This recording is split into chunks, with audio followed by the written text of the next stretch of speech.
Hey, what's up everybody? Welcome to the channel. In today's video, I'd like to show you some work that I've done on my RC4WD GELANDE D90 body. And as you already know from the title, what I'm going to show you is the panoramic glass look, which I've installed here. It's not really glass, it's an acrylic, so it's not going to shatter or anything, or it's not going to smash into a million pieces, hopefully. But for those of you that don't know, I'll show you what the windows looked like before the changeover, and this is what it looked like. So just a very quick explanation. The windows normally come like this. It's a see-through piece here that comes through from the inside, and this little frame that goes on the outside.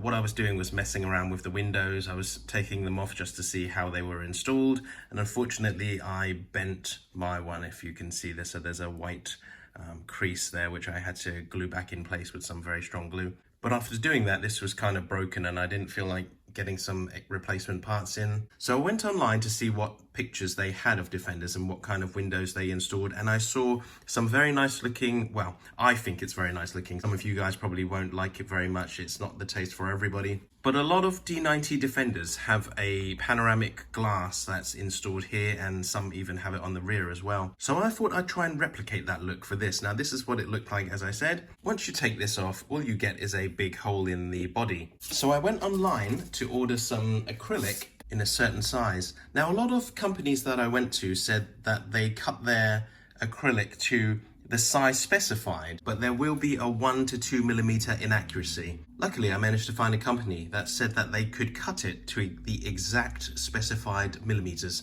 So I ordered one in 165 millimeters by 60 millimeters. And I ordered 4 panels, 2 in dark gray and 2 in light gray. This is so I can have a dark tint window if I so choose. To show you, it kind of has this dark grey, I'm not sure if you can see on camera, purpley tint to it, but it is see-through, and if you put some light through it, you can actually see what kind of tint it has. You can actually see through it quite well, but it does add to a lot of the darkness, which looks pretty cool, I think. I then used some 3M double-sided sticky tape thing, which is really thin and gummy, cut some pieces to shape, and just stuck them on, obviously without the protective covering on. So we've got the gummy tape here and the gummy tape here. Looks kind of unpressed at the moment, so you can see these areas here. I'll have to put some pressure on those and push them down properly later. But I'm not too bothered about them at the moment because I think it looks actually quite good. Really does add to that panoramic look. Very clear and very, very reflective, which adds to a nice clean look. If you're wondering how much I paid for these panels, they were £1 each for me because they're in such a small size. Those of you in the US, that's about $1.5 each. Right now, I'm having so much fun with installing everything and doing stuff, little touches to the RC4WD drive body. And it's coming together nicely. Everything is just fitting well, and anything that needs a bit of work is also fun because that gives me something to do. And I really love what you can do here, just constantly modifying things to get the body to a certain look. Yeah, I think that's one of the biggest aspects of this hobby, crawling or the RC world, is you can modify things to your liking and make it look exactly the way you want, and that really, really appeals to me. And this is what it looks like on the right that I've installed the dark acrylic. I don't think anyone's gonna do this mod, but if anyone does and you're wondering, this is a transparent dark grey on this side as opposed to the light grey on the other side, which is also transparent. This is very important when you order the acrylic because you can order, they do it in grey, but they won't tell you if it's transparent or not. You have to specifically ask for transparent dark grey, so that's what the colour is.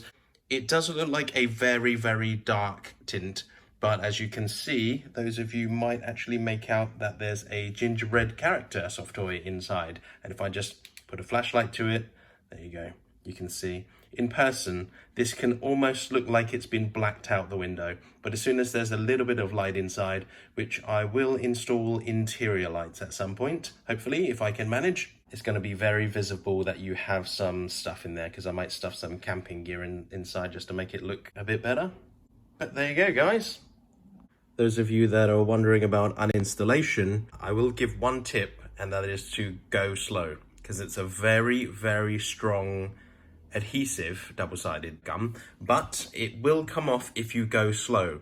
If you try and pry it off in one go or start yanking it off, it will rip the plastic off here and probably damage a lot of stuff. But because it's slow moving, you have to kind of flex it out and poke it through from the inside, and I kept my hand on it for about 2 minutes and it very slowly come off. I put a bit more force on it and another millimeter came off, and I just kept doing that and it slowly come off. To give you a better idea of how it came off almost like one of those glass phone screen protectors where you got to go slow and it will kind of layer itself on, and when you bring it off it will very slowly come off if you do it correctly. It's kind of like that thing, but it's very strong. The 3M double-sided tape I'm using, I had to use quite a lot of force and carefully remove it. But that's it. Thank you very much for watching. I hope this helped someone out there, or you enjoyed the video. I know I enjoy sharing this stuff. It also serves as a documentation and timestamp for me of what I did and when I did it, because I know there's going to be a time in a few years where I'm going to look back at this hobby or this stuff and then say, what did I do there? I can't exactly remember what I did or where I got the parts from or anything. So this also documents everything for me as well. So hope you enjoyed it. Thank you very much for watching, and I will see you next time.